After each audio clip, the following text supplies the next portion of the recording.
আল্লাহ রাসূল 11টা বিয়ে করলেও রাসূল কিন্তু ইচ্ছা করে নিজের ইচ্ছায় বিয়ে করছে কয়টা শোনেননি আপনারা? হ্যাঁ, একটা নিজের ইচ্ছায়, আর বাদ বাকি রাসূলের ইচ্ছায় হয়নি।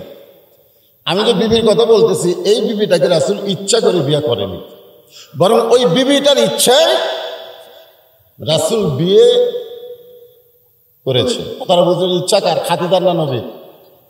কথা কয় না, খাদিজার। হ্যাঁ, নবীর বয়স তখন 25 বছর, খাদিজার বয়স হলো 40 বছর।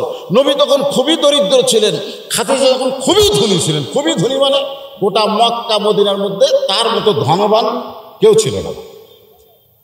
এত ধনী একটা মহিলা একটা গরিব ছেলেকে বিয়ে করেছিল। খাদিজাতুল কুবরা রাদিয়াল্লাহু তাআলা গভীর রাত্রে আল্লাহ নবীর ডান হাতখানা বুকের মধ্যে নিয়ে কাঁদতেছেন। রাসূলের ঘুম ভেঙে গেল। আল্লাহ নবী ঘুম থেকে যখন চেতন পাইলেন, নবী একটু বিরক্ত বোধ হয়ে বলতেছেন, খাদিজা, দুনিয়ার সবাই ঘুম পাড়ে, আমি নবীও ঘুম পাড়তেছি, কিন্তু আসমানের আয়াতুল কুরসির মধ্যে সিনাতাও ওয়ালা নাওম, এটার ব্যাখ্যা করছে সিনাতাও ওয়ালা নাওম। এখানে কি বুঝতেছেন? আমরা যে আল্লাহর গোলাম, সে আল্লাহর ঘুম তো দূরের কথা, এমনকি তন্দ্রা পর্যন্ত নাই। এই নাই কো পারেন না, আল্লাহর ঘুম আছে, আল্লাহর ঘুম আছে, কিন্তু আমার নবী ঘুম আছে। আমি নবী ঘুমাই, দুনিয়ার সবাই ঘুমায়, আর তুমি এত রাত্রে আমার হাত বুকের মধ্যে নিয়ে কান্দো কেন? খাদিজা বলে, রাসূলুল্লাহ, আপনি না ঘুমাইলে আমি কোনোদিন ঘুমাই না। আল্লাহ রাসূল বলে, আমি না ঘুমাইলে আপনি কেন ঘুমান না? খাদিজা বলতে, যে হুজুর, বিবাহের সময় দুনিয়ার সমস্ত পুরুষ মানুষের হাতে বউকে তুলে দেয়। আমি যখন বিয়ে করেছি, খেয়াল আছে, আমি বিয়ে করার পরে আমার বউয়ের বাবা আমার হাতে বউ তুলে দিয়ে বলতেছে, বাবা, আজ থেকে আমার মেয়েকে তোমার দায়িত্বে দিয়ে দিলাম, আজ থেকে আমার মেয়েকে তোমার দায়িত্বে তুলে দিলাম। কিন্তু আল্লাহর নবী যখন খাদিজাকে বিয়ে করলেন, খাদিজা বলতেছে, আমার দুইটা হাত আপনার হাতে তুলে দেওয়ার কেউ নাই, বরং আপনার দুইটা হাত আপনার চাচা আবু তালেব আমি খাদিজার হাতে তুলে দিয়ে বললেন, খাদিজা, আজ থেকে আমার এতিমের দায়িত্ব তোমাকে দিয়া দিলাম। তার মানে কি বোঝা গেল? রাসূলের হাতে খাদিজা তুলে দিছে না খাদিজার হাতে রাসূল তুলে দিছে? এবং আবু তালেব কি বলেছে? আজ থেকে এতিমের দায়িত্ব তোমাকে দিয়ে দিলাম। আল্লাহ নবীর যখন বিয়ে হয়েছে খাদিজার সাথে, খাদিজাকে যখন নবী বিয়ে করেছেন, তখন আমাদের নবী কি ছিলেন? তাহলে অসহায় ছিলেন, গরিব ছিলেন, না এতিমও ছিলেন? এতিমও ছিলেন। শিশুকালে মইরা গেছে মা, গর্ভে থাকতে মরছে পিতা, নবী চোখে দেখলেন না। খাদিজা বলে, হুজুর, সেদিন থেকে নিয়ত করেছি আপনি না ঘুমাইলে আমি খাদিজা কোনোদিন ঘুমাবো না। আজকে যখন আপনি ঘুমাতে যাব, ঘুমের পূর্বে একটা দোয়া আছে না নাই? এই যুবকেরা, তোমাদেরকে লক্ষ্য করে বলতেছি, বাবা, তোমরা তো মোবাইল দেখে সবসময় অন্য চিন্তার মধ্যে থাকো। ঘুমের আগে যে একটা দোয়া আছে, এ দোয়া কি তোমরা জানো? জানো দোয়াটা কি? আল্লাহুম্মা বিইসমিকা আমুতু ওয়া আহইয়া। এই দোয়াটা ইমাম গাজ্জালী রহমতুল্লাহ আলাইহি যখন এই ঘুমের দোয়া পড়তেন, তার আগে তিনি তওবা করতেন। তিনি তওবা না করে ঘুমে যেতেন না, কারণ এই ঘুমটা যদি তার জীবনের শেষ ঘুম হয়, আল্লাহ যদি চেতন না করে, আপনি বলেন তো, আপনি ঘুমালেন, আল্লাহ চেতন না করলে আপনি চেতন পাবেন? তাহলে প্রত্যেকটা যুবককে আমি বলবো, আপনাদেরকেও বলতেছি, ঘুমের আগে তওবা করার দরকার আছে না নাই?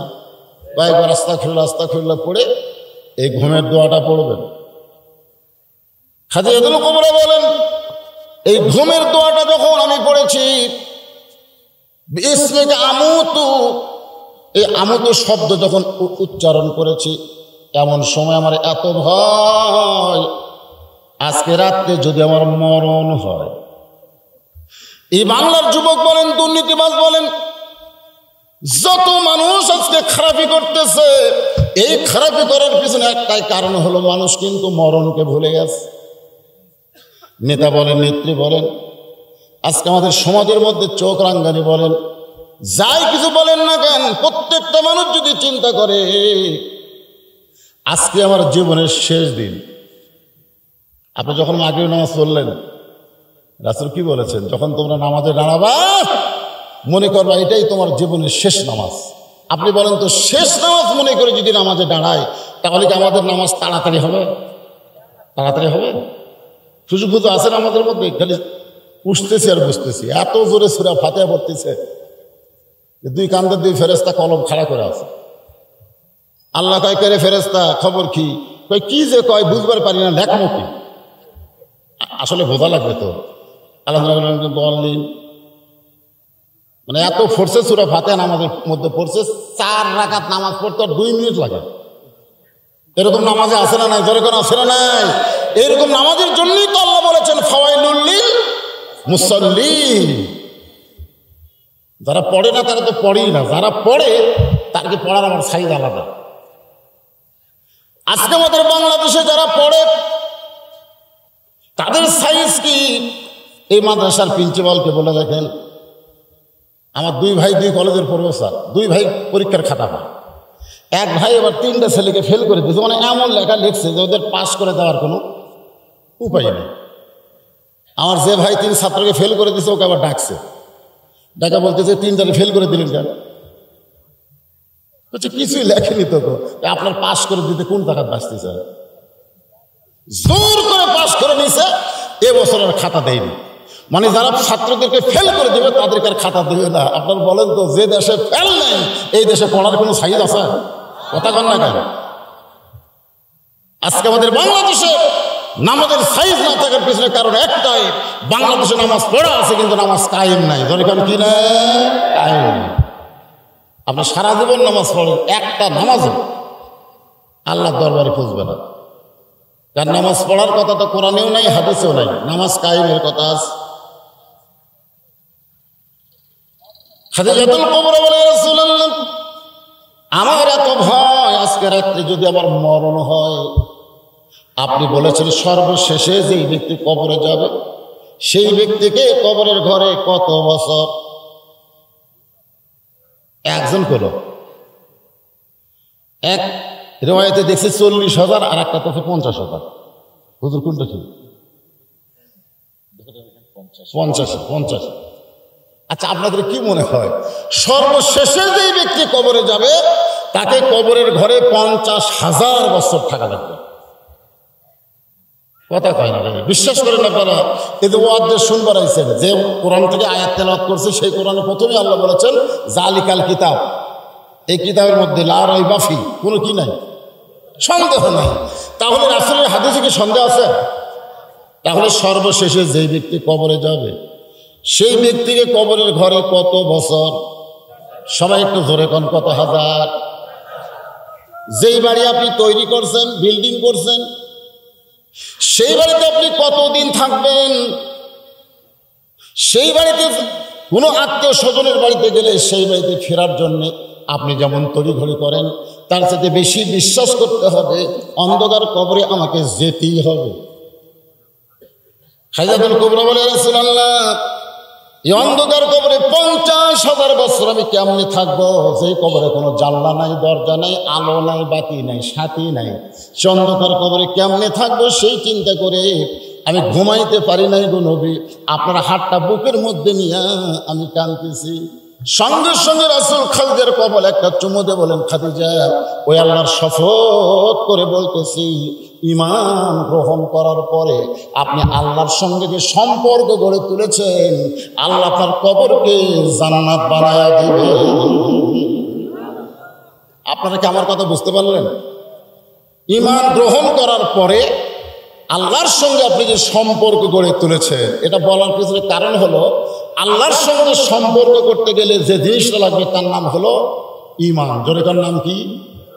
ঈমান যদি না থাকে আপনি কি কোনোভাবেই আল্লাহর সঙ্গে সম্পর্ক করতে পারবেন না। আজকে আমাদের বাংলাদেশের অধিকাংশ মুসলমানের ঈমানের সাইজ নেই। অজু ভঙ্গের কারণ আছে না নাই?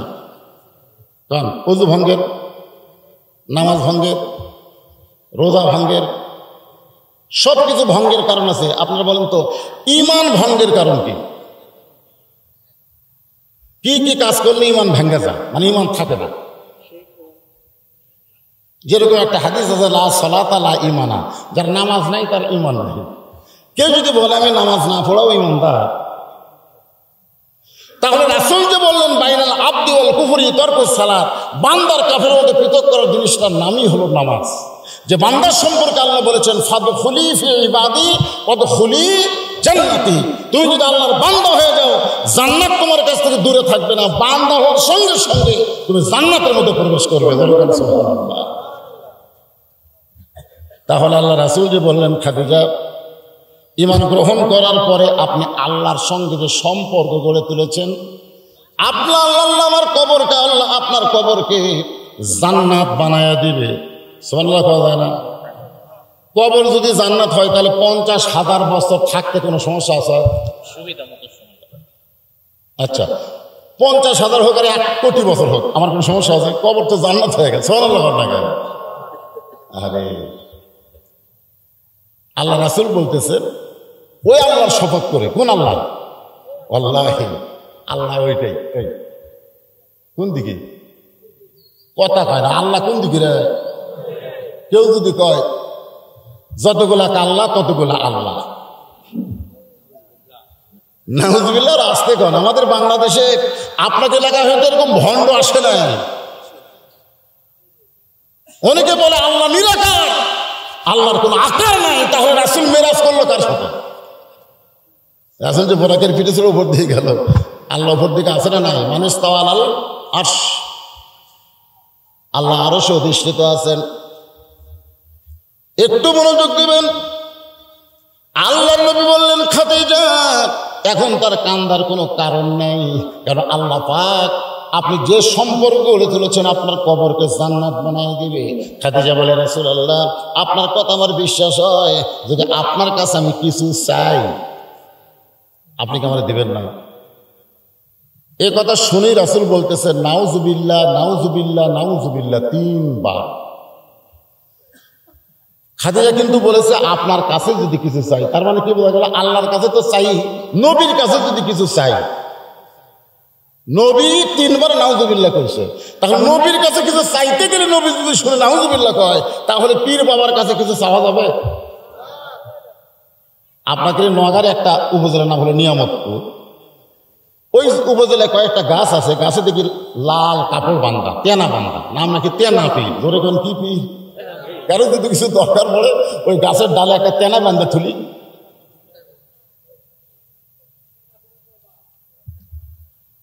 দয়াল বাবার দরবারেতে কেউ ফেরে না খালি হাতে, অথচ লা সালাতা ইল্লা বিফাতিহাতিল কিতাব, তোমার নামাজ হবে না যদি সূরা ফাতিহা না পড়ো। আর সূরা ফাতিহার মধ্যে তুমি বলতেছো ইয়্যাকা না'বুদু ওয়া ইয়্যাকা নাস্তাঈন। জিবরাইল বলতেছে ওগো নবী ইব্রাহিম, নমরুদ আগুনের চুলা নিভে যাবে, যে হারে দাও দাও করে আগুন জ্বলতেছে, এই আগুনের চুলা যদি নিভাতে চান তাহলে আপনি বলেন আল্লাহ আমাকে 600 পাকা দিয়েছে, একটা পাকার বাতাস দিব, আগুনের চুলা সাগরের মধ্যে গিয়ে নিভে যাবে। আমাদের জাতির পিতা বললেন রে জিবরাইল, তোমাকে আল্লাহ 600 পাকা দিয়েছে আর একটা পাকার বাতাস দিবা, আর আগুনের চুলা সাগরের মধ্যে নিভে যাবে। তুমি কি আমার ঈমান পরীক্ষা করতেছ? শুনে নাও রে জিবরাইল, মাখলুক হয়ে মাখলুকের কাছে চাওয়া যাবে না। আমি ইনসান হলাম মাখলুক, তুমি ফেরেশতাও মাখলুক, মাখলুক হয়ে মাখলুকের কাছে কিছু চাওয়া যাবে না। চাইতে যদি হয় কেবলমাত্র খালেকের কাছে চাইতে হবে। আমি হলাম মাখলুক আর আল্লাহ হলেন কি? আমার কথা কি বুঝতেছেন না? খালেক। হাসবি আল্লাহু পড়েন, হাসবি আল্লাহু নি'মাল ওয়াকিল ওয়া নি'মাল মাওলা ওয়া নি'মান নাসির। এখন কি আমার কথা বোঝা যাচ্ছে? আচ্ছা, সাউন্ড আরেকটু কমে দাও তো বাবা, একটু কেমন যেন কটকট করতেছে। তাহলে 1 নম্বরের নাম কি সেটা খেয়াল করেন। আল্লাহ রাসূল বললেন নাউজুবিল্লাহ নাউজুবিল্লাহ নাউজুবিল্লাহ 3 বার। খাদিজা বললেন হুজুর নাউজুবিল্লাহ বলার কারণ কি? রাসূল বললেন খাদিজা কোনো কিছু যদি চাইতে হয় কেবলমাত্র চাইতে হবে কার কাছে? দেখেন নবী তার বিবি খাদিজাকে তালিম দিচ্ছে, যদি চাইতে হয় চাইতে হবে কার কাছে? তো খাদিজা এখন উত্তরে কি বলতেছে জানেন? খাদিজা বলে হুজুর আমি আল্লাহর কাছে যা চাবো তা যদি আল্লাহ দিবার না পারে, আপনাদের কি মনে হয় পারবে? খাদিজা বলতেছে গভীর রাত্রে তাহাজ্জুদের নামাজ পড়ে আমি আল্লাহকে বলবো আল্লাহ আমি খাদিজার বিয়া হয়নি, আমার পেটে একটা বাচ্চা দাও। আপনার কি মনে হয় বাচ্চা হবে? হবে? হসে তো আমাদের বাংলাদেশে একজনের হয়েছে, বিয়া হয়নি বাচ্চা হয়েছে। পরে অবশ্য ধরা খেয়ে বলতেছে এই বাচ্চার বাপ শাকিব খান হতে পারে, এখনো পুরোপুরি রেজাল্ট আসেনি। কারণ যে মেয়েরা বিয়ের আগে বাচ্চা দেয় ওই যে কার সাথে সম্পর্কে বাচ্চা নিছে একমাত্র আল্লাহ ছাড়া কোয়ার উপায় কারো নেই। যেরকম কথা শিখছে না, বাচ্চার ডিএনএ টেস্ট করা লাগবে। একমাত্র মরিয়ম আলাইহিস সালামকে আল্লাহ স্বামী ছাড়া বাচ্চা দিয়েছে, কিয়ামত পর্যন্ত আর দিবে। যেরকম দিবে নাকি?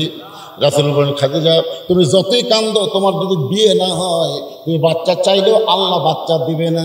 খাদিজা বলে রাসূলুল্লাহ আপনার কাছে আমি যা চাবো তা যদি আল্লাহর না থাকে তাহলে আল্লাহ কেমনে দিবে? নবী চমকে বলে আল্লাহর নাই, এই কথা বলা যাবে? আমরা তো কুফুয়ানা হাত কি বললাম, আল্লাহর সমকক্ষ কেউ, যেরকম সমকক্ষ কেউ নেই। খাদিজা বলে রাসূলুল্লাহ আল্লাহর নাই আমি 100 বার বলবো, 1000 বার বলবো। নবী বলে খাদিজা আল্লাহর কি নাই? খাদিজা বলতেছে লাম ইয়ালিদ ওয়া লাম ইউলাদ, আল্লাহর বাপ মা নাই, আল্লাহর সন্তান সন্ততি নাই, তাহলে আল্লাহর নাই বলা যাবে না? এই আল্লাহর বান্দারা সবাই জোরে বলেন আল্লাহর কি মৃত্যু আছে? জোরে বলেন আল্লাহর কি মৃত্যু আছে? নাই। এই যে এখনই বলতেছেন নাই, তার মানে কি বোঝা গেল আমাদের যা আছে আল্লাহর তা নাই।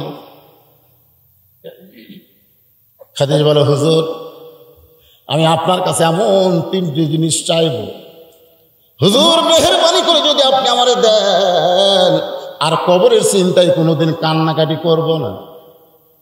আল্লাহ রাসূল বলে খাদিজা কি 3টা জিনিস তুমি চাও? খাদিজা বলে হুজুর 1 নম্বর চাওয়া হলো ওই গাড়ি হীরার মধ্যে 3 বছর সাধনা করে আল্লাহ পাক আপনার উপর কোরআন নাজিল করেছে। যে কোরআনের ওয়াজ শুনতে আইছেন এই কোরআন কি এমনি এমনি? আমাদের বাংলাদেশে এতদিন পর কোরআনের যে দাম এবার বাংলার মুসলমান বুঝবার পাইছে।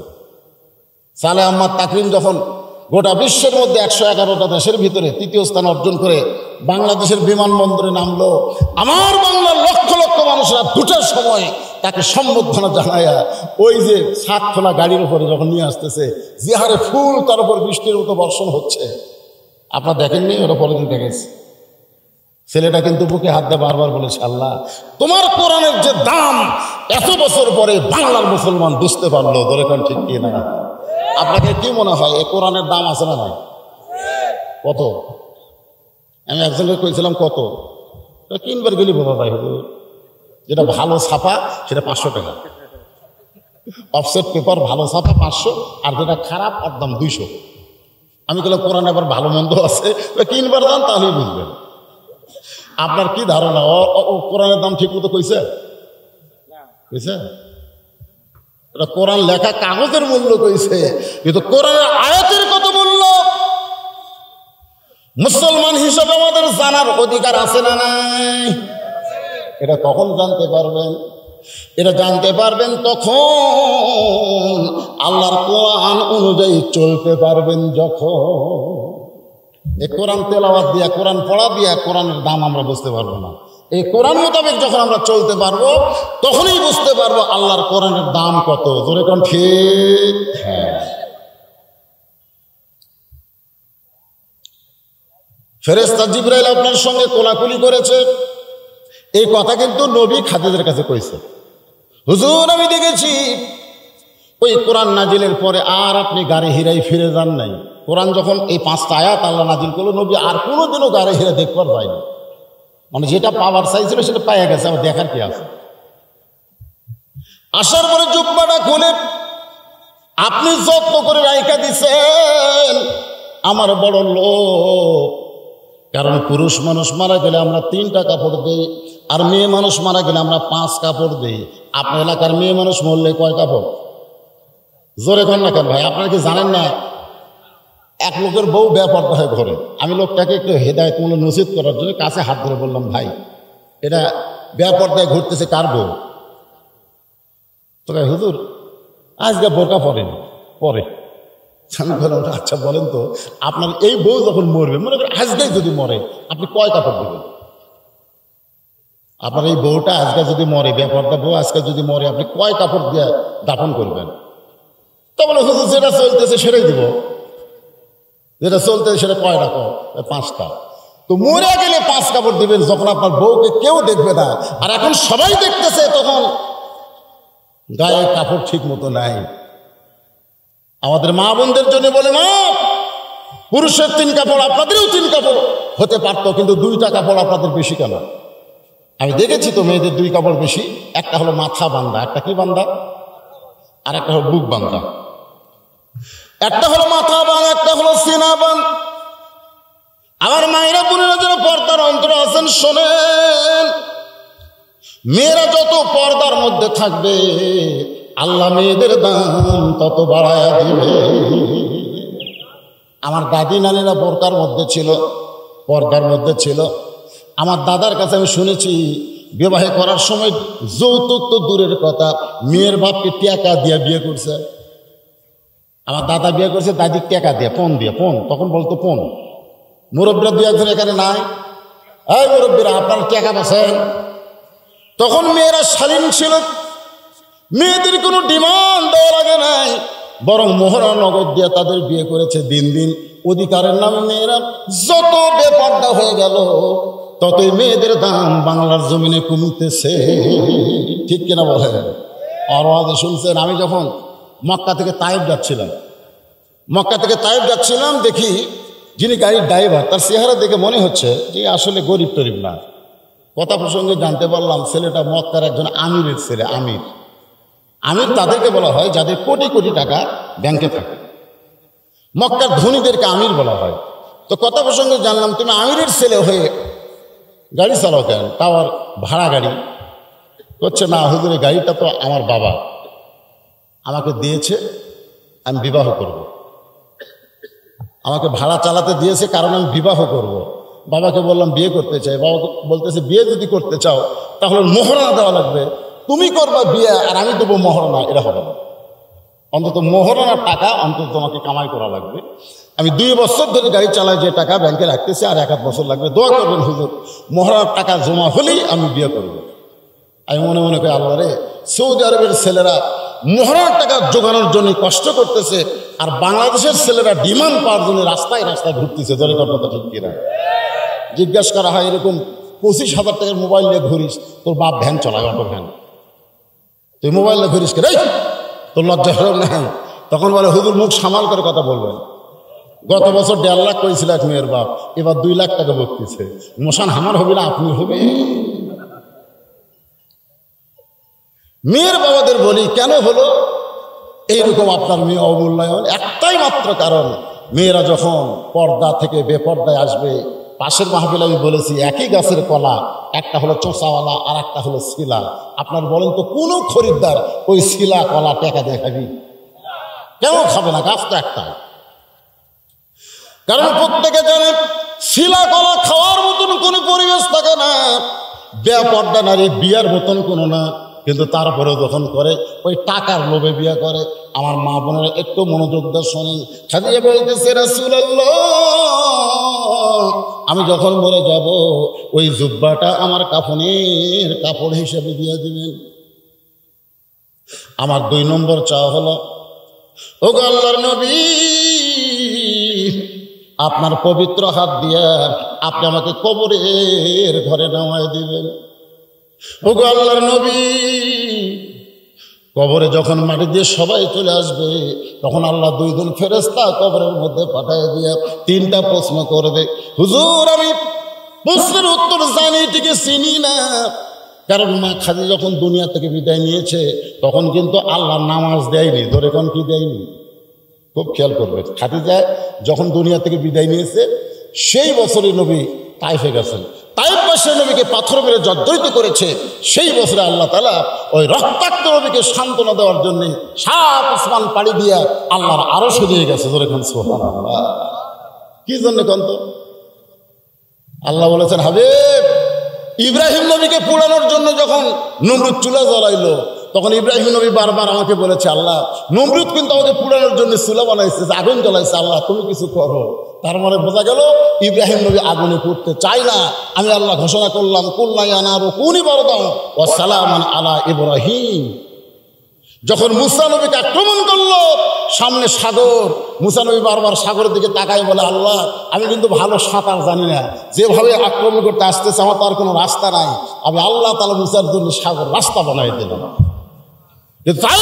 যখন আপনাকে পাথর মারলো আপনি একটাবারও বলেননি, আল্লাহ, আমি পাথরের আঘাত সহ্য করতে পারি না, আল্লাহ আমি সহ্য করতে পারি না, এদেরকে ধ্বংস করে দাও। আপনি একটাবার বলেননি। আপনি বলেছেন, যারা আমাকে আঘাত করতেছে, আল্লাহ, যেভাবে কলেমার দাওয়াত দেওয়া দরকার সেইভাবে হয়তো দিতে পারি নাই, আল্লাহ তুমি এদের হেদায়েত দাও। আপনি চাইলেও ওদের পাথরকে আমি তুলা বানাবার পারতাম। আপনি চাইলে, আপনি যদি বলতেন আল্লাহ ওরা পাথর মারতেছে, ওই পাথরটা তুলের মতো করে দাও, আপনার গাউত করতো, রক্ত ঝরতো না। কি কারণ আল্লাহ রাসূল পারতো না, আল্লাহকে চাওয়ার পারতো না, চাইনি কেন? আল্লাহ রাসূল চেয়েছে হেদায়েত। এই জন্যই তো রাসূল আমাদের ওমা আরসালনাকা ইল্লা রাহমাতাল লিল আলামিন। নিদানে আখেরাতে তরাইতে ফুলসিরাতে কান্দারে হইয়া নবী পার করিবেন সেই তরণী। সবাই বলেন, নবী মোর পরশমণি, নবী মোর সোনার খনি, নবী নাম ভাবে যেজন সেই তো দোজা হানের ধ্বনি। আর একটা গান তো আছে, আচ্ছা ঠিক আছে, ওয়াজ চলবে। আর এই ফাঁকে ওয়াজ কিন্তু ওর বন্ধ হবে না, কারণ ধরে ধরে যা আদায় করে সেটা হয়ে গেছে। চাদরের বা গামছা ধরে নিয়ে তোমরা ঢোকো, ওয়াজ চলতে থাকবে, এই ফাঁকে আদায় হবে। সেই বিচারের হাইকোর্টেতে, সেই বিচারের হাইকোর্টেতে তিনি আমায় করবেন পার, আমি পাপী তিনি জামিনদার। গানটা জানেন আপনারা? আছেন আমার মুক্তার, আছেন আমার ব্যারিস্টার। আচ্ছা আপনারা বলেন তো, যদি আমাদের মুক্তার থাকে, ব্যারিস্টার থাকে, আমাদের একটু টেনশন আছে। সেই বিচারের হাইকোর্টেতে তিনি আমায় করবেন পার, আমি পাপী তিনি জামিনদার। আল্লাহ যখন হাকিম হবে, আমাদের নবী তখন উকিল হয়ে, ব্যারিস্টার হয়ে আমাদেরকে সুপারিশ করে জান্নাতে নিয়ে যাবে। আরে সেই রবিউল আউয়াল মাস এখন শেষ দিকে চলে যাচ্ছে ভাইজান, আমরা সেই নবীর উম্মত। একটু মনোযোগ দিয়ে শুনবেন। খাদিজা বলে, রাসূলুল্লাহ, কবরে মাটি দিয়ে সবাই যখন চলে যাবে এমন সময় 2টা ফেরেশতা আমাদের কবরে আসবে। কি মনে হয় আপনাদের? কি মনে হয়? বাংলাদেশের একজন প্রেসিডেন্ট এ হাল আমলে যখন দুনিয়া থেকে বিদায় নিল, খবর সবাই জানেন। প্রেসিডেন্ট জিল্লুর রহমান, নাম কি? জিল্লুর রহমান যখন কবর দিচ্ছে তখন কি দেখছেন আপনারা? জিল্লুর রহমান কিন্তু মুক্তিযোদ্ধা ছিল। এই জন্য কবর দাফন করার আগে একজন মাইক নিয়ে বলতেছে, 5 স্তরের নিরাপত্তা আছে। 5 স্তরের? Army, RAB, BGB, police, answer বাহিনী, তোমরা কি প্রস্তুত? সঙ্গে সঙ্গে ফাঁকা গুলি করতেছে। এমন সময় মুনকার নাকির বলতেছে, আল্লাহ, যে হারে নিরাপত্তা দেওয়া শুরু হলো, আমরা কি ফেরত যাবো? আপনাকে কি মনে হয় ফেরত যাবে? এ কথা কয় না কেন? ফেরত যাবে। যদি ফুলগুলো হয় অভিমানে ঝরে যায়, আমি মালা গেথে বলো কারে পরাবো, সে যে কেন এলো না, কিছু ভালো লাগে না, কবরে আসুক তারে আমি মজা দেখাবো। কবরে গেলে মজা আছে? মজা আছে। 3টা প্রশ্নের উত্তর দেওয়া লাগবে। ইন্নাল্লাযীনা ক্বালু রাব্বুনাল্লাহ, বলা হচ্ছে নিশ্চয় যারা বলবে আল্লাহ আমার রব, শুধু মুখে বললে হবে না, সুম্মাস্তাকাম, এর প্রতি যারা ইস্তেকাম থাকবে। এই চাদর ভিতরে ঢুকছে, দেন ভাই দেন, যাইটা পারেন 10, 20, 50, 100 যে যা পারেন আল্লাহ রাস্তায় দান করেন। আর আলোচনা শোনেন। মা খাদিজা বলতেছেন, রাসূলুল্লাহ এই 3টি চাওয়া যদি আপনি আমার পুরা করেন তাহলে আর আমি কোনোদিন কাঁদবো না। আল্লাহ রাসূল খাদিজার কপালে চুমো দিয়ে বললেন, খাদিজা ওই আল্লাহর শপথ করে বলতেছি, আমার আগে যদি আপনার মৃত্যু হয়, সুবহানাল্লাহ কোন সুবহানাল্লাহ, কি জন্য বললাম আমার আগে যদি আপনার মৃত্যু হয়, এই কথার দ্বারা রাসূল বুঝাইলেন কে কখন মরবে এটা আল্লাহ রাসূলও, কে কথা কন না কেন, কে কখন মরবে এটা আল্লাহ রাসূলও। আমাদের মধ্যে কিছু লোক আছে রাসূল নাকি গায়েব জানেন, এরকম বিশ্বাসের লোক নাই, কথা কেন রাসূল গায়েব জানে? জানে না। হুজুর বলতেছে পাশ থেকে জানে না, আপনার না বলতে কি হয়, এরকম বিশ্বাসের লোক আছে রাসূল নূরের তৈরি। আমি সেদিন বুঝাই দিছি চকমেট, রাসূলকে যদি কেউ নূর বলে সে রাসূলের শানকে ক্ষতি করলো। কারণ একটা লোক ওই যে আলো নিয়ে আসতেছে, আপনি যদি বলেন আলো আসতেছে আপনি ভুল বলতেছেন, আলো কোনোদিন আসে না, আলোক নিয়ে আসতেছে, ধরে কোন কথা ঠিক কিনা। যখন আপনার সঙ্গে লাইটওয়ালা দাঁড়ালো আপনি যখন কি বলবেন, লাইটের দাম বেশি না লাইটওয়ালার দাম বেশি? কথা কয় না, সামনে যারা বসে আছে কি মাইকের শব্দ বুঝতে পারছেন নাকি? আপনার বলেন তো লাইটের দাম বেশি না লাইটওয়ালার দাম বেশি? তার নবীকে যদি লাইট বলেন তাহলে সম্মান কমে যাবে, বলতে হবে নবী লাইট না, নবী হচ্ছে লাইটওয়ালা। সেই লাইট হচ্ছে আল্লাহর কোরআন। সেই লাইটের নাম কি? আল্লাহর কোরআন। এই জন্য তো একটা স্লোগান আছে, আল কোরআনের আলো ঘরে ঘরে।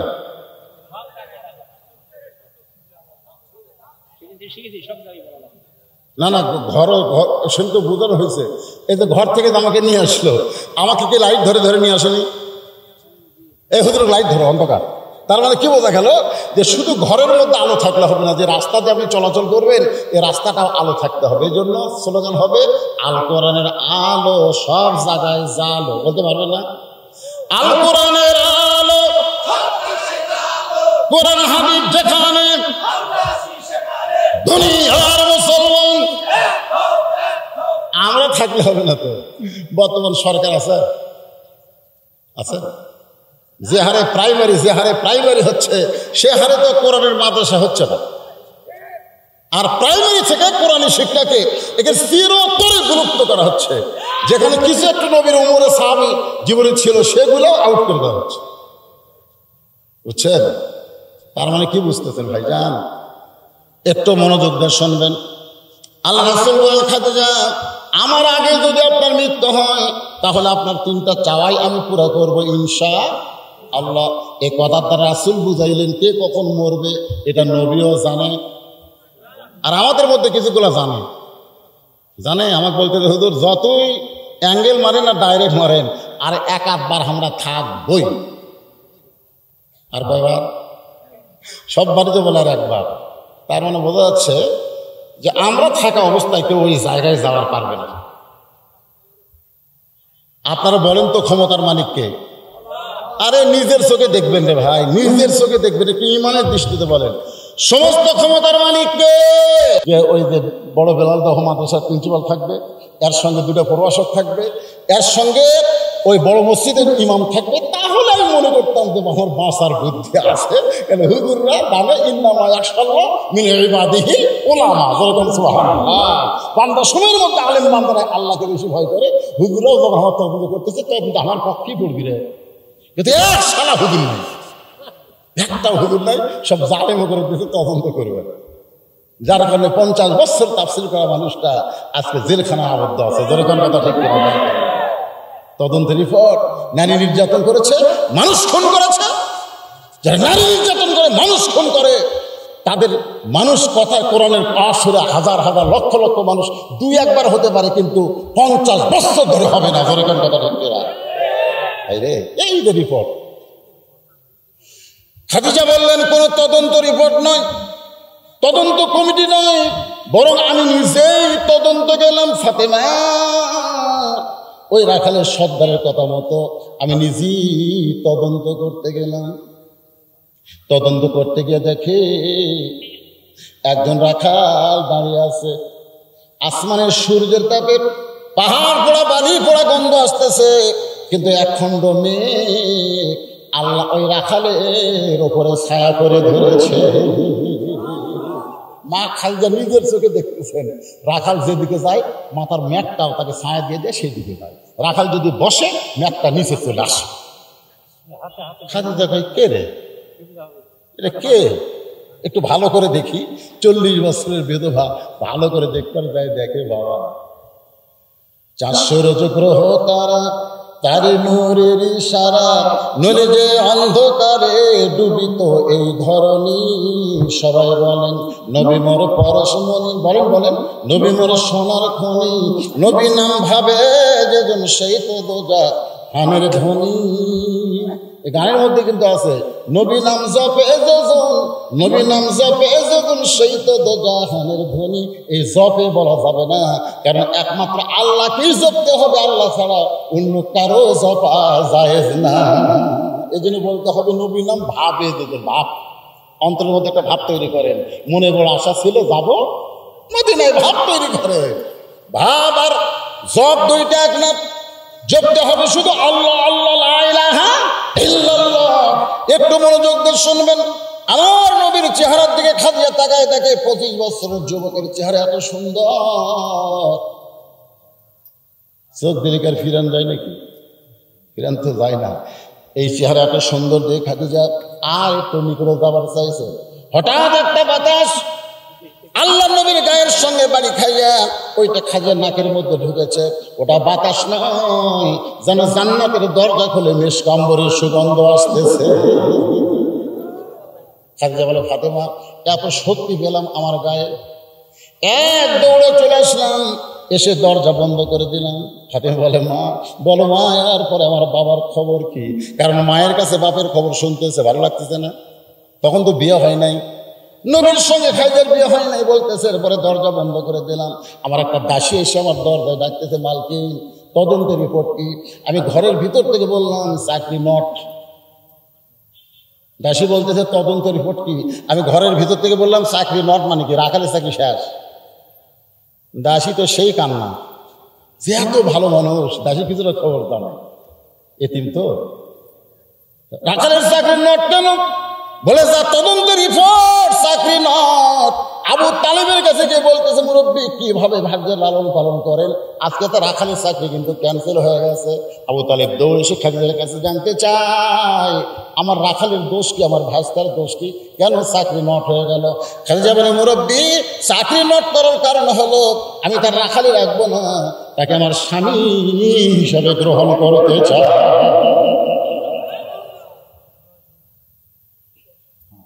ফাতেমা বলেন, বাবা মক্কার সবচাইতে ধনী রমণী আমার মা, রাখাল থেকে আপনাকে স্বামীর মর্যাদা দিল, আজকে সেই বউটা মারা গেছে। মক্কার দোকানে কি নতুন কোনো কাপড় নাই?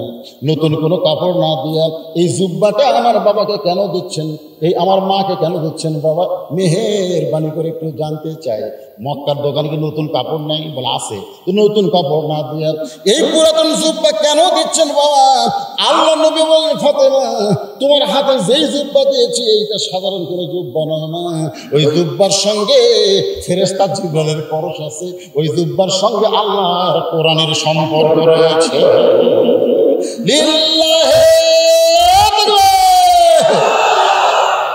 এখানে যেইটা আমি আপনাদের বুঝাবার চাই, ইন্না লিল্লাহি ওয়া ইন্না ইলাইহি রাজিউন। আমাদের জীবনের সবচেয়ে বড় বিপদ হলো আমরা দুনিয়ার সাথে সম্পর্ক রেখেছি, কিন্তু আল্লাহ আর কোরআনের সঙ্গে আমাদের কোনো সম্পর্ক, এক কথা না, সম্পর্ক নাই। মনে করেন, বোঝানোর জন্য বলতেছি, একই গাছের কাঠ দিয়ে আপনি 3টা জিনিস বানাইছেন, গাছ একটা, একই গাছের কাঠ দিয়ে কয়টা বানাইছেন? 3টা। একটা হলো সোফা সেট, একটা হলো খাট, আর একটা হলো রেহাল। এই কোরআন শরীফ রেহাল দেখেন আপনারা, কাঠের একটা রেহাল, একটা খাট আর একটা সোফা, একই গাছ দিয়ে 3টা জিনিস বানালেন। আপনারা বলেন তো এই 3টার মধ্যে দাম বেশি কার? এই পিছনে যারা আছেন আপনারা কি বুঝতেছেন না? রেহাল এই 3টার মধ্যে দাম বেশি কার? কেন? আপনাকে যদি বলি ভাই এই রেহালটা নিয়ে খাটটা দাও তো, দিবেন? এখনই বললেন দাম বেশি, এখন আবার করছে না দেবো না। হ্যাঁ,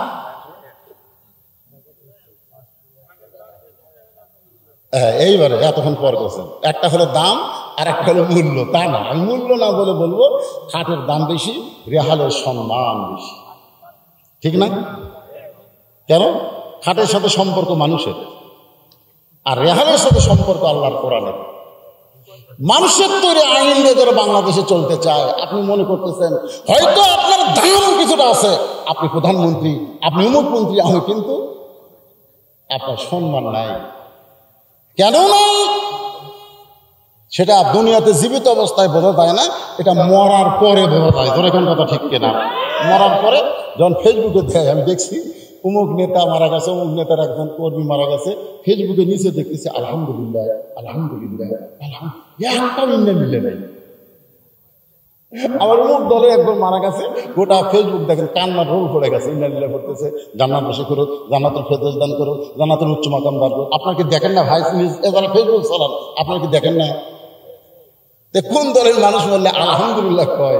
এটা যদি জানার পরেও আপনার ভিতরে একটা চেতনা না আসে যে দুনিয়ার শেষ নয়, আমার আর একটা জগৎ আছে। আল্লাহ বলেছেন বাল তুসিরুনাল হায়াতাদ দুনিয়া ওয়াল আখিরাতু খায়রু ওয়া আবকা। এই ক্ষণস্থায়ী দুনিয়ার মোহে তুমি পাগল হইও না, তোমার জন্য চিরস্থায়ী একটা জগৎ আমি আল্লাহ সুন্দর করে সাজায় রাখছি। যুবকেরা সুবহানাল্লাহ কয় না? কিছু কয় না। বুড়া হলে কবেন? বুড়া হলে যুবক, এই বয়সে তোমাদের ইবাদতের যা দাম রে বাবা। আল্লাহ রাসূল দেখেন আবু বকর, ওমর, ওসমান, আলী সব সাহাবী বসে আছেন। ইতিমধ্যে একটা যুবক আছে, জরির নামে একটা যুবক, ওর আর বসার জায়গা নাই। আল্লাহ রাসূল তখন গায়ের চাদর, এরকম গায়ের চাদর খুলে জরির সাহাবীকে দিলেন, এই চাদর পেয়ে তুই বসো। সাহাবীরা চুপ করে বলতেছে, ইয়া রাসূলুল্লাহ আপনার চাদর। রাসূল বলেন, আমি যুবকদের অত্যন্ত ভালোবাসি, আমার আল্লাহ যুবকদের ভালোবাসে।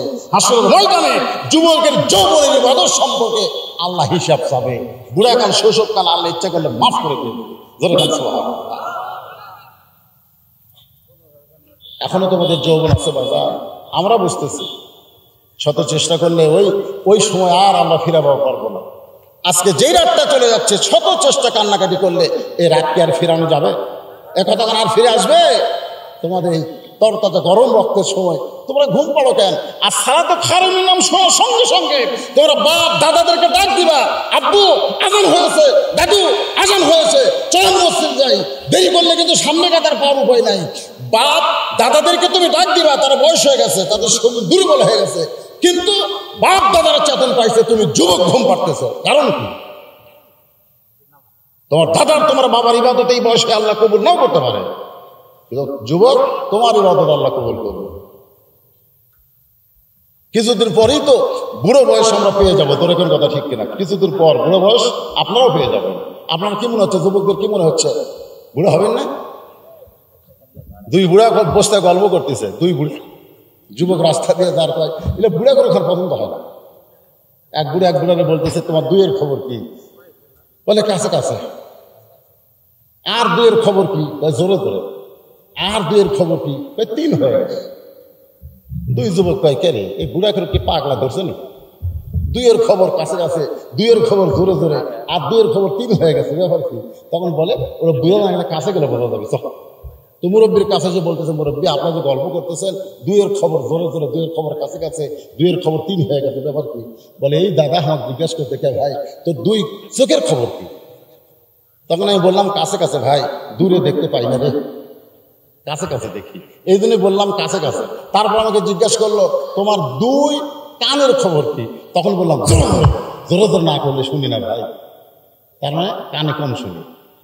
আবার যে বললো তোমার দুইয়ের খবর কি? তিন হয়ে গেছে। বলে এই দেখো লাঠি ছাড়া আর হাঁটতে পারি না ভাই, এখন দুই পায়ে আর চলে না, এখন তিনটা হচ্ছে, যেরকম কয়টা হচ্ছে।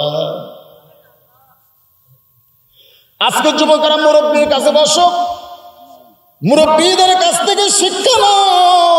তারা যেমন হয়ে গেছে একদিন তোমাদের অবস্থাও তেমন হয়ে যাবে। এই যৌবনটার শয়তানকে দিও না বাবা, এই যৌবনটা আমার আল্লাহকে দাও। যারা মাগরিব পড়ো নাই, এশা পড়ো নাই, আজকে কোরআনের মাহফিল ওয়াদা করো, ফজর থেকে একটা ওয়াক্ত নামাজ আর আমরা ছাড়ব। যুবকেরা কইল না মুরব্বীরা কইলেন?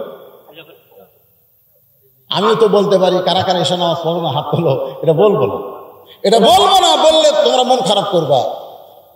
অনেকে আছে এখানে বসে এশা নামাজ পড়ে নাই। কারা কারা ফজর নামাজ পড়বেন না হাত তোলেন? না পড়বেন না যারা, তারা আমি বলছি কারা কারা ফজর নামাজ পড়বেন না তারা হাত তোলেন। দুইজন তুলেছি, এরা বুঝবার পারে, তারা মানে বোঝা গেল আপনারা সকলে ফজর নামাজ পড়বেন ইনশাআল্লাহ। ফজর নামাজ যদি আদায় করতে পারেন, এই তাফসীর মাহফিল সার্থক হয়ে যাবে, সার্থক হয়ে যাবে। যারা মাহফিল করতেছে এরা সার্থক হয়ে যাবে। মা ফাতেমা জুব্বাখানা নিয়ে এবার খাদিজাতুল কুবরাকে পড়ানোর জন্য যাচ্ছে। আল্লাহ নবীর সাথে সাথে সুবহানাল্লাহ খান নবী আমার সঙ্গে সঙ্গে যায়। যে ঘরে খাদিজা শুয়ে আছে, লাশ হয়ে ওই ঘরের দরজা পর্যন্ত আল্লাহ নবী আর ভিতরে ঢুকলেন না।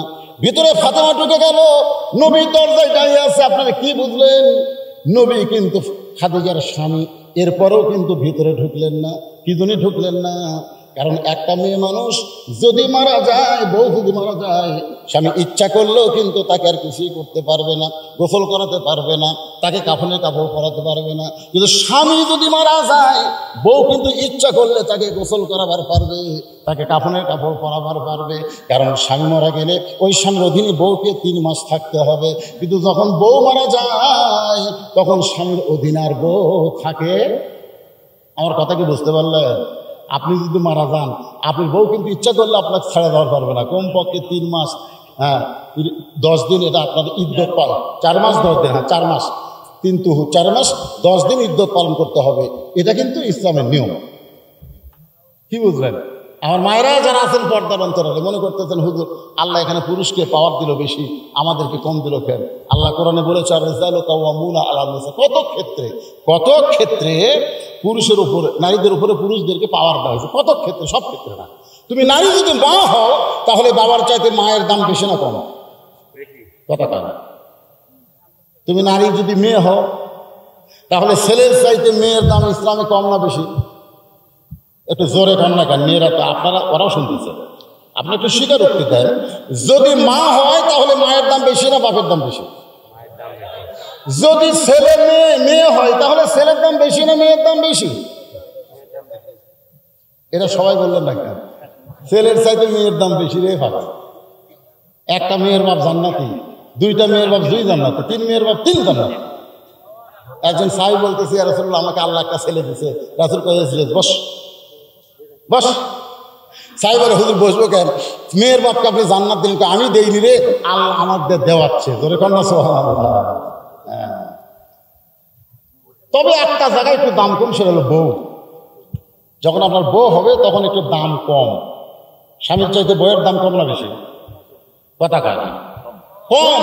কিন্তু এখনকার মোটর সাইকেল যেভাবে তৈরি করতেছে তাতে মনে হচ্ছে স্বামীর সাথে বউয়ের দাম বেশি। কারণ যেখানে স্বামী বসে থাকবে সেখানে দোপা।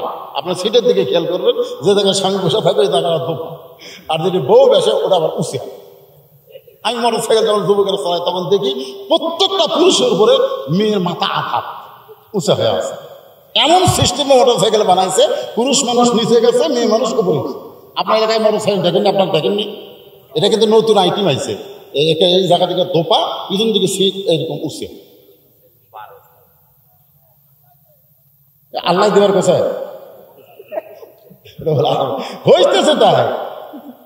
আপনার বউ আর আপনি খুব খেয়াল করবেন। বাংলাদেশের প্রত্যেকটা ঘরে মেয়ে হচ্ছে প্রধানমন্ত্রী, স্বামী হচ্ছে প্রেসিডেন্ট। আমাদের বাংলাদেশের পুরুষ মানুষ কি? প্রেসিডেন্ট। আমাদের বাংলাদেশের প্রেসিডেন্টের নাম কি? 2-1 জানে, ওদের একটা জানে। যদি প্রধানমন্ত্রীর নাম কি কোনো জায়গায় না পেলেও রব্বানা আতিনা ফিদ দুনিয়া হাসিনা। তোর কোন কথা ঠিক কিনা? তার মানে প্রধানমন্ত্রীর নাম সকলে জানে, প্রেসিডেন্টের নাম জানে না। পুরুষ হলো প্রেসিডেন্ট, নারী হলো প্রধানমন্ত্রী। প্রত্যেকটা পরিবারের মধ্যে বউ হচ্ছে প্রধানমন্ত্রী, স্বামী হচ্ছে প্রেসিডেন্ট। আপনি খেয়াল করে দেখবেন সবচাইতে বড় বিপদ হলো পুরুষ মানুষ যখন বিবির ভয় করে, ইজা আসাবাতহুম মুসিবা। সবচাইতে বড় বিপদ হলো নারীদের কথা মতো পুরুষরা চলে। সবচাইতে বড় বিপদ। মা তারাক্তু বাদি আলা উম্মতি ফিতনাহ, আল্লাহ রাসূল বলেছেন আমি চলে যাওয়ার পরে আমার উম্মতের জন্য সবচাইতে বড় বিপদ হলো আদারাল রাজুলু মিনান নিসা, পুরুষরা নারীদের উপরে যাবে, নারীরা পুরুষের প্রাধান্য পাবে, যেটা পাচ্ছে বর্তমানে বাংলাদেশে। একটু মনোযোগ দিয়ে শোনেন, সব জায়গায় মেয়েদেরকে প্রাধান্য দেওয়া যাবে না, সেটা বোঝানোর জন্য যদিও আপনার হাসির খোরাক হবে, কিন্তু একটু যুক্তি খুঁজবেন। আপনারা পদ্মা নদীর গেছেন, পদ্মা নদী যখন চর পড়ে, ওই চরের উপরে অস্থায়ী ঘর বানাইছে জ্বালানি মাছ ধরার জন্য। একজন স্বামী স্ত্রী ঘরের মধ্যে আছে, ইতিমধ্যে ঝড় উঠছে, এমন ঝড় খালি বালু আর বালু। ওই চাটার ঘর তো জানলা নাই, দরজা আছে, তো দরজা লাগাতে দুইজন জিকির করতেছে আল্লাহ। 1-1 ঘন্টা হয়, ঝড় থামে না। তো স্বামী বলতেছে, জ্বালা বলতেছে আমার তো পেশাব লাগলো রে, কি করি? বউ বলতেছে খবরদার দরজা খোলেন না, বালু এসে কিন্তু সব লাগে যাবে। স্বামী বলতেছে কি করবো? তাহলে ঘরের এক কোনার পেশাব করি। না না, এত বড় মানুষের পেশাব দুর্গন্ধ হবে, তাহলে করবো কি রে? বউ বলতেছে একটা কাম করেন, আমি তো শক্তিশালী পাওয়ার আছে আমার, আপনি আমার কান্দর চড়ে উপরে একটা শুটুং করেন, তালা একটা শুটুং করে, ওই শুটুং দিয়ে যন্ত্র বার করে পেশাব করেন। শুটুং মানে ছিদ্র করে ওই দিকে যন্ত্র বার করে পেশাব করছে, 1-1 ঘন্টা হয়, ঝড় থামে না। বউ বলতেছে আমারও তো পেশাব লাগলো, কি করবো? বলে শুটুং তো করা আছে, তুমি খালি আমার কান্দে চড়ো আর শুটুং দিয়ে পেশাব করো।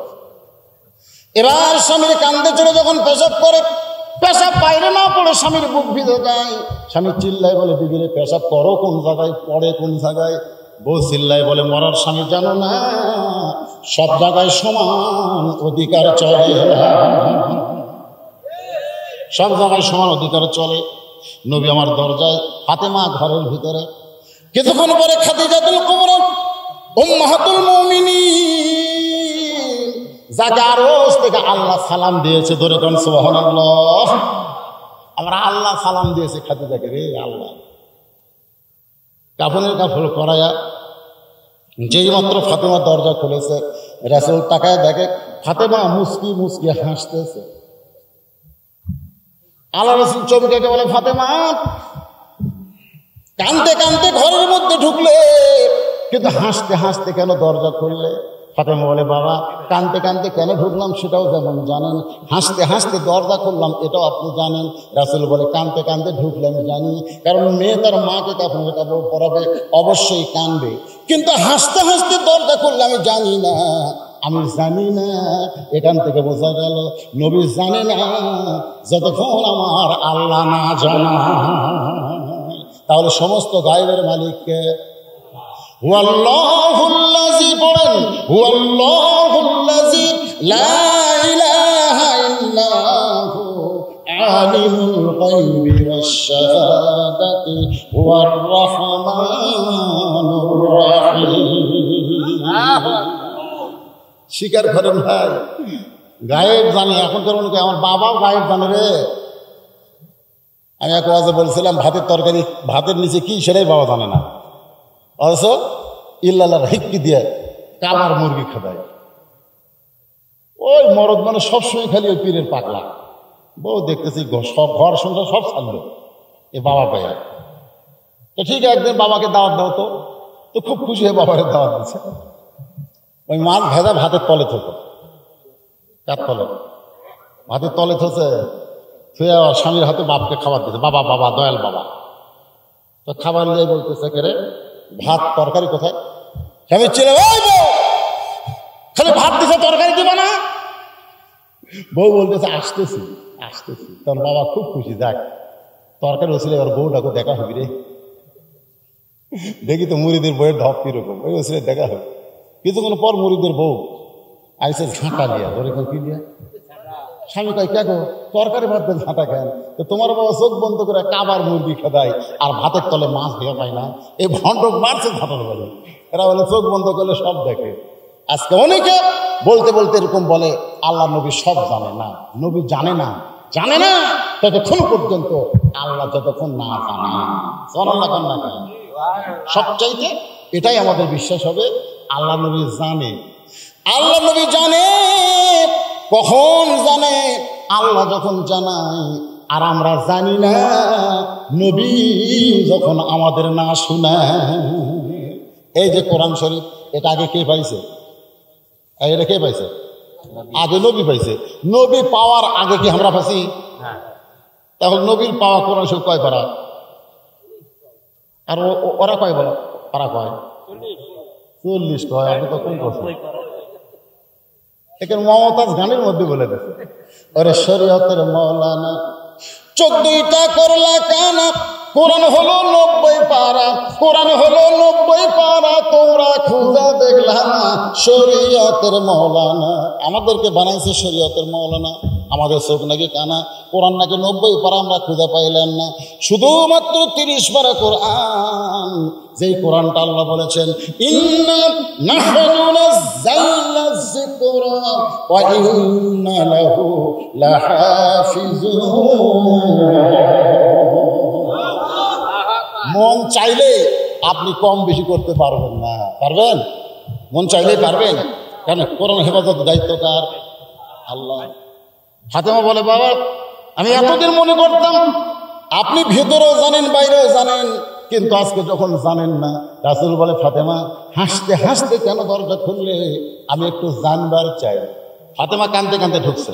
খেয়াল করছেন আপনারা? কি করতে করতে ঢুকছে? কাঁদতে কাঁদতে ঢুকছে। কেন ঢুকছে? মাকে কাফনের কাপড় পরাবো। কিন্তু কাফনের কাপড় পরানোর পরে হাসতে হাসতে দরজা খুলছে, এটা রাসূল জানবার চায়। ফাতেমা বললেন, বাবা আপনার ওই জুব্বা নিয়ে যখন আমার মাকে কাপড়ের কাপড় পরাবার গেছি ইয়ানজুরু বি নূরিল্লাহ ইত্তাকু ফিরাসাতাল মুমিনিনা ফাইন্নাহু ইয়ানজুরু বি নূরিল্লাহ। এই দুই চোখ দিয়ে কিছু দেখবেন না। শোনেন, আজকের দুই চোখ দিয়ে আমরা কিছুই দেখি না। এটা কার বাড়ি রে? এটা কার জমি? এটা কার পুকুর? এটা কার বউ? এটা কার? এই করতেছি। আপনি দুই চোখ দিয়ে যা দেখতেছেন এগুলো সব ভুয়া। ওই যে আব্দুল আলিম কয়ে গেছে, নিচে মায়ের বন্দি থাইকা করলাম কত খেলা, পশ্চিমে তাকিয়ে দেখো তোমার জীবনে ডুইবা গেল বেলা, এক পলকের নাই ভরসা মিশে সকল আশা, কখন বুঝি দারুণ ঝড়ে ভাঙবে তোমার বাসা। সবাই বলেন, আমার হীরামন পাখি, আমার প্রাণ পাখি, তোরে কোথায় রাখি পাখি রে, সবই মিশে আর ফাঁকি।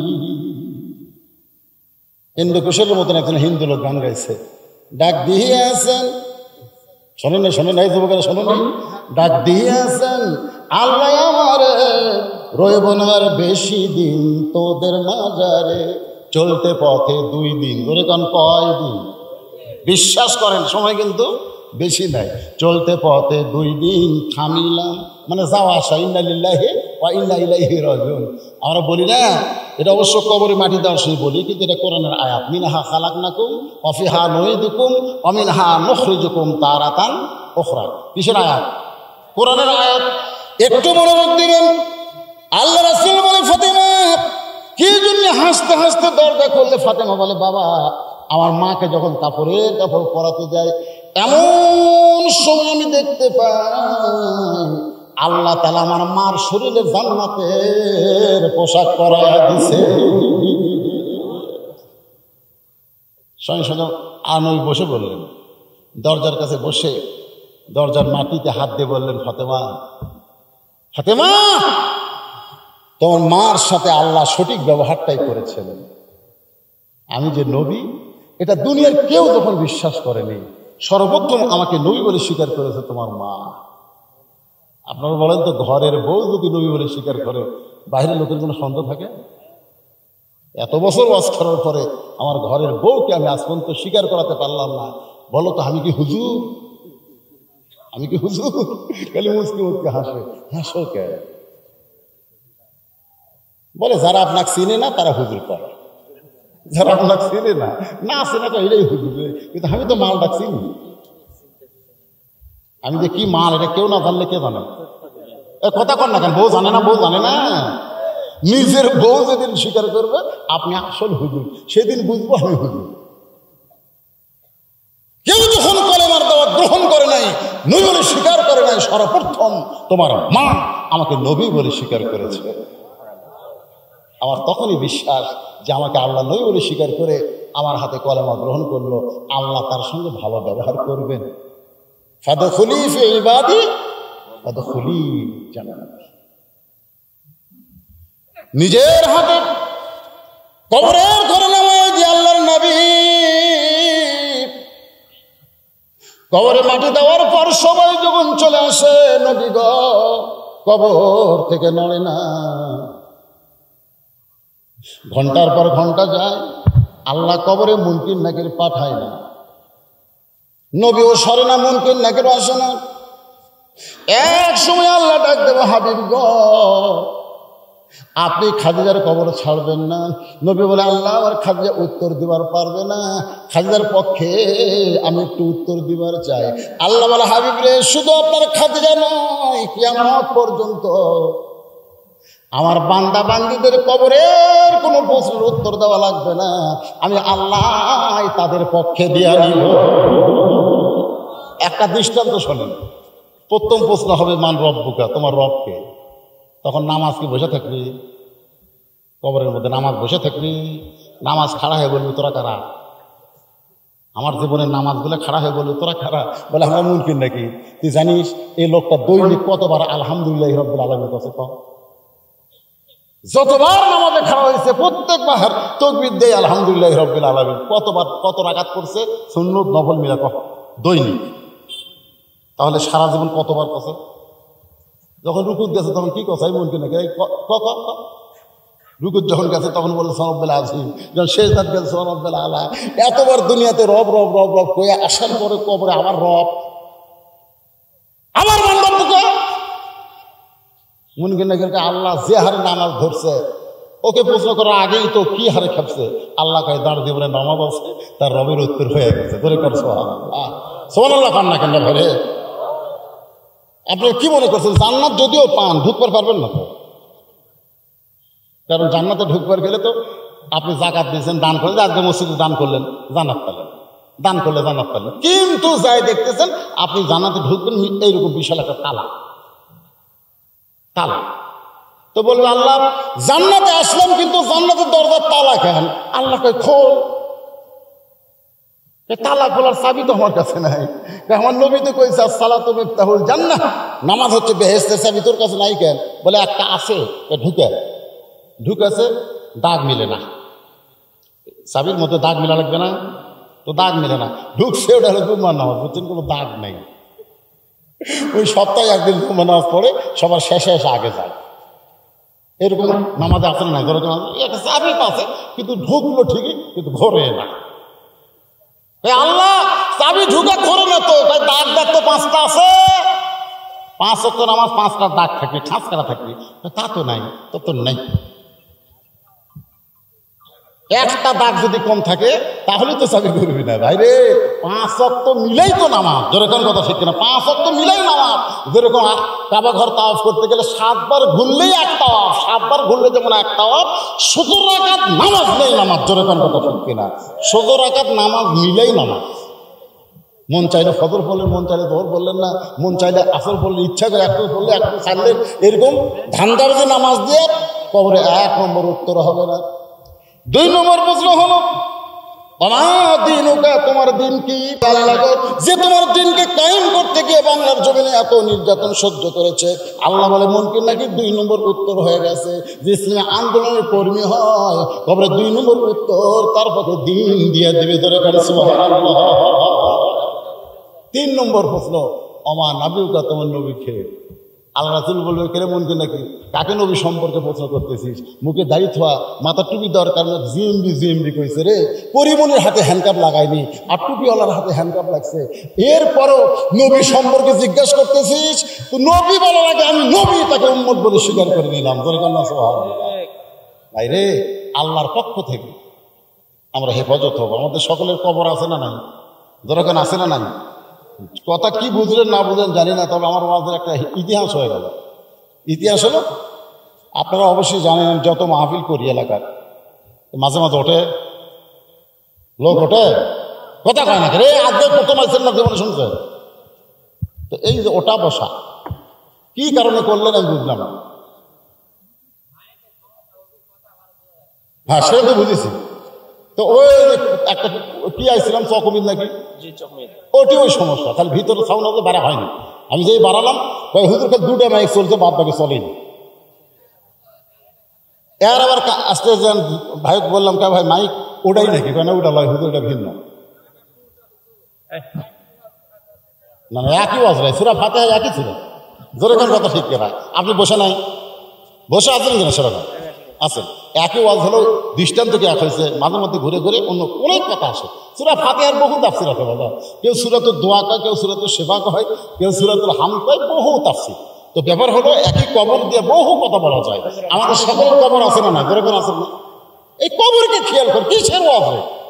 আমলটাই হলো আসল, আমলটাই আসল, ওয়াজ কিছু না। ওয়াজ সারা জীবন শুনলেন কিন্তু আমল করলাম না। আজকে আমরা খেয়াল করি, ফজরের জামাত আমরা আদায় করবো ইনশাআল্লাহ, তাহলে আমল হয়ে যাবে ইনশাআল্লাহ। আল্লাহ পাক আমাদের সকলের জন্য কবুল করুন। সকলে ইস্তিগফার করুন, আস্তাগফিরুল্লাহ রাব্বি মিন কুল্লি যামবি ওয়া আতুবু ইলাইহি, লা হাওলা ওয়া লা কুওয়াতা ইল্লা বিল্লাহিল আলিয়্যিল আযীম। আল্লাহুম্মা আমিন। আল্লাহুম্মা আনতাস সালাম ওয়া মিনকাস সালাম, তাবারাকতা ইয়া যাল জালালি ওয়াল ইকরাম। আয় আল্লাহ তাআলা, সেই মাগরিবের নামাজের পর থেকে গভীর রাত পর্যন্ত 2 দিন ব্যাপী তাফসীর কোরআন মাহফিল আজকের প্রথম দিনের সমাপ্তি হয়ে মোনাজাত হচ্ছে। আল্লাহ মেহেরবানি করে এই মাহফিল আমাদের সকলের হিদায়াতের জন্য, নাজাতের জন্য, জান্নাতের জন্য কবুল করে নাও। এই মাহফিলের শুরু থেকে শেষ পর্যন্ত যত আলোচনা হলো, এর মধ্যে যদি ত্রুটি হয়, ভুল হয়, মাফ করে দাও। এর যে হাতিয়া মঞ্জুর করো, সোনার মদিনায় নবী পাকের রওজা মুবারকে আল্লাহ কবুল করে নাও। तमाम अंबिया किराम, আসহাবে কিরাম, তাবিঈন কিরাম, তাবিঈন কিরাম, तमाम পৃথিবীর মাটির নিচে যত মুমিন মুমিনা আছে আল্লাহ সকলের আরওয়াহ এর হাদিয়া কবুল করো। আল্লাহ তাআলা আমরা যারা হাত তুলেছি, আমাদের জনম দুঃখী মা বাবা, রব্বির হামহুমা কামা রব্বায়ানি সগীরা, আমাদের বাপ মা যাদের কবরে গেছে আল্লাহ মেহেরবানি করে বাপ মার কবর জান্নাতের টুকরা বানাও। যারা কষ্ট করে মেহনত করে এই যে হাজার হাজার টাকা খরচ করে 2 দিন ব্যাপী কোরআনের বাগান লাগাইছে আল্লাহ, তাদের সকলকেই কোরআনের জন্যে, হেদায়েতের জন্যে, নামাজের জন্য কবুল করে নাও আল্লাহ। আল্লাহ 5 ওয়াক্ত নামাজি হিসেবে কবুল করে নাও আল্লাহ। এই যুবকগুলোকে শুধু মাহফিলের জন্য নয়, সব ইসলামিক কাজে অংশগ্রহণের তৌফিক দিয়ে দাও। আমার মা বোনে যারা পর্দার অন্তরালে বসে বসে আলোচনা শুনল, আবিদা সালিহা পর্দা নিশি কবুল করে মা ফাতেমার চরিত্র দান করে দাও। আমাদের মধ্যে যারা অসুস্থ আছে আল্লাহ সুস্থ করে দাও, হককে হুকুম করে দাও। আজকে মাহফিলের সম্মানিত সভাপতি, সম্মানিত প্রধান অতিথি, বিশেষ অতিথি, ঘোষক, মাহফিলের পরিচালক সহ আল্লাহ সকলকেই তুমি কবুল করো। মাহফিল কমিটিকে কবুল করো আল্লাহ। প্রত্যেক বছর তারা যেন সুন্দর আঞ্জাম দিতে পারে, সুন্দর মাহফিল করতে পারে, মানে জোশ তাদের মধ্যে পয়দা করে দেওয়া আল্লাহ। সুবহান রাব্বিকা রাব্বিল ইজ্জাতি আম্মা ইয়াসিফুন ওয়া সালামুন আলাল মুরসালিন আলহামদুলিল্লাহি রাব্বিল আলামিন। আসসালামু আলাইকুম ওয়া রাহমাতুল্লাহি ওয়া বারাকাতুহু।